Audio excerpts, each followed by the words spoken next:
और इसी पर चर्चा करने के लिए हमारे साथ इंद्रनील दास गुप्ता, जो कि संस्थापक हैं माय तीर्थ इंडिया के, हमारे साथ जुड़ गए हैं। इंद्रनील, आपका बहुत बहुत स्वागत है एनडीटीवी इंडिया पर। हमने ये पूरा खाका दर्शकों के सामने रखा है कि किस तरह से पर्यटन, वो भी धार्मिक पर्यटन पर खास तौर से ध्यान दिया जा रहा है।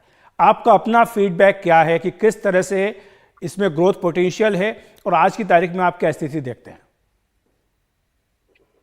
नमस्कार जी, नमस्कार नमस्कार। It is the biggest feeling as a Indian. हमें जो अभी मजा आ रहा है, हमारे संस्कृति, हमारे पूर्वजों जो छोड़ के गए थे, now is coming back. Sir, हम माय तीर्थ इंडिया में हम ये कोशिश कर रहे हैं कि ये रिलीजियस टूरिज्म जो है, रिलीजियस टूरिज्म एक आस्था का टूरिज्म है, एक इमोशनल टूरिज्म है। आदमी को पता है कि ये इजी टूरिज्म नहीं है। वैष्णो देवी जाए, और इंडिया, मैं तो मानता हूँ इंडिया कंट्री नहीं है, कॉन्टिनेंट।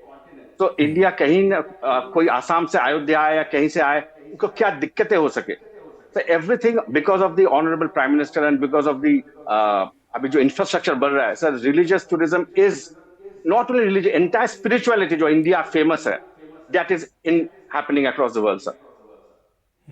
लेकिन कई तरह की दिक्कतें भी पहले आती थी। आप जानते हैं कि जब आपके दादाजी, हमारे दादाजी जब लोग जाया करते थे पहाड़ों पर, बद्रीनाथ, केदारनाथ, तो बड़ी दुर्गम यात्रा मानी जाती थी। गांव से जब विदा होते थे तो लगता था कि पता नहीं कितने महीने लगेंगे, कब वापस आएंगे। लेकिन अब जिस तरह से इंफ्रास्ट्रक्चर तैयार हो रहा है तो ये यात्राएं करने में सुविधाएं भी हो रही है, इसी कारण ये नंबर भी बढ़ रहा है।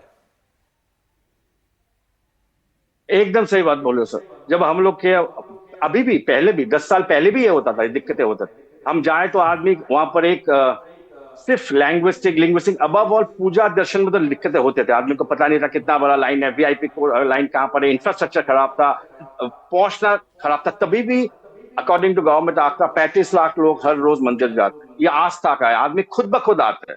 एक ही चीज है जहां पर किसी को बुलाने का जरूरत नहीं है, किसी को एडवर्टाइजमेंट करने का जरूरत। तो ये जो अगर इंफ्रास्ट्रक्चर अभी जो गवर्नमेंट बना रहा है, तो ऐसे बढ़ेंगे अभी रिलीजियस टूरिज्म। ये अयोध्या तो अभी हमारे तो Ram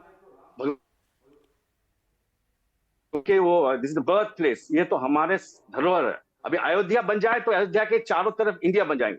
India is happening, India is now one of the fastest growing economies and Ayodhya will lead this. मैं तो पूरा मानता हूं कि this is new India. Ayodhya is the sign of नया इंडिया जो हम बनाने वाले। जी, मैं यही जानना चाह रहा था आपसे कि क्या इंफ्रास्ट्रक्चर में आपको लगता है कि सुधार करने की जरूरत है ताकि जो श्रद्धालु दूर दूर से आते हैं उन्हें दिक्कत ना हो। हम ये भी देखते हैं कि विदेशी जो पर्यटक है वो भी बड़ी संख्या में आती है, उनको भी बहुत लुभाती है हमारी संस्कृति और हमारी जो विरासत है। Absolutely sir. विदेशी लोग, अभी आप बाहर में जाओ तो रथ यात्रा ऐसा सेलिब्रेट होता है लंदन में, लगता है कि ये इंडिया में ही है। वो लोग जैसे नाचते हैं हम लोग नाच नहीं पाएंगे सर, वो लोग पूरा मन से। लेकिन अभी जो इंफ्रास्ट्रक्चर है ये तो पहले से बहुत बेहतर हुआ, ये सही बात है, लेकिन बहुत आगे जाना है। और हमें भी as citizen of the country समझना है कि हमें इसको साफ रखना है, हमें इसको अच्छा करना है, तो बाकी जो आए वो भी आए। सो दिस इज हमारे भी एक रिस्पॉन्सिबिलिटी, जितना भी गवर्नमेंट का है, जितना भी उन लोगों का है। So I feel this is a collective responsibility. जी, बहुत बहुत शुक्रिया आपका इंद्रनील, हमारे साथ जुड़ने के लिए और अपनी बात रखने के लिए।